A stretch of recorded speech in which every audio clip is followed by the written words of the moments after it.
Oke guys, hari ini saya baca status komentar yang bikin saya terdiam cukup lama ya guys ya.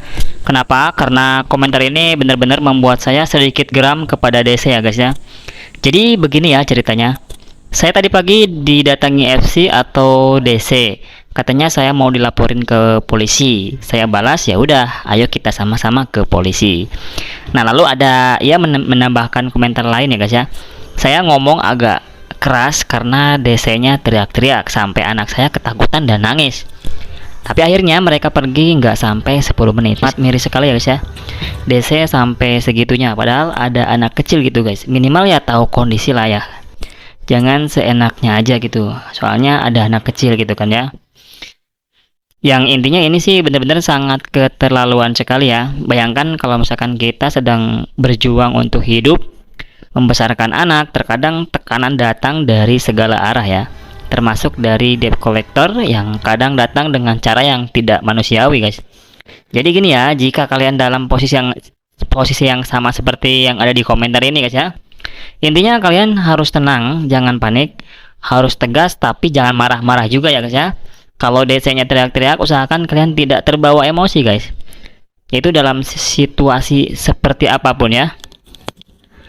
Nah, kemudian kalau bisa jangan hadapi DC sendirian. Apalagi kalau mereka datang dengan cara ya sedikit kasar gitu guys ya. Memaksa, dan itu memang sangat membuat kita sedikit panik ya.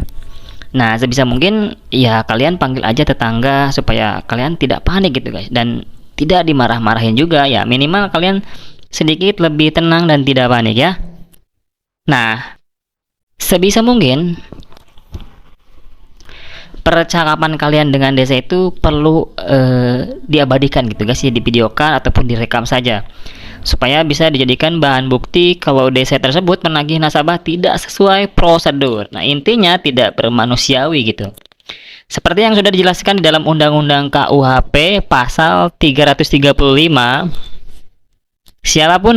siapa saja yang maksa orang dengan ancaman atau kekerasan bisa dipidana 1 tahun. Nah, kita sebagai nasabah sangat dilindungi oleh hukum yang penting ada bahan buktinya guys ya. Kalau sampai ada unsur pemerasan bisa kena pasal 368 KUHP ya guys ya. Hukuman penjaranya itu sampai 9 tahun. Belum lagi ditambah Undang-Undang Perlindungan Konsumen nomor 8 tahun 1999.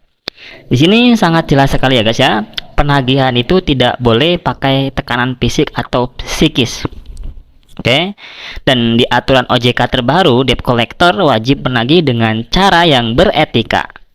Proses penagihan dilarang dilakukan dengan cara yang mengintimidasi atau mengancam, menggunakan kekerasan fisik maupun tekanan psikologis. Nah, penagihan hanya diperbolehkan pada waktu dan tempat yang wajar, yaitu Senin hingga Sabtu pukul 08 pagi sampai jam 8 malam ya guys ya.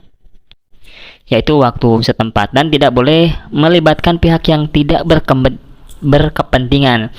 Jadi kalau misalnya ada DC ke rumah itu dilarang melibatkan pihak yang tidak berkepentingan. Artinya debt collector atau DC tidak boleh memberi tahu atau menagih utang lewat orang lain yang tidak ada hubungannya langsung, seperti tetangga, teman atau rekan kerja ya guys ya. Nah, mereka hanya boleh menghubungi pihak yang berutang saja.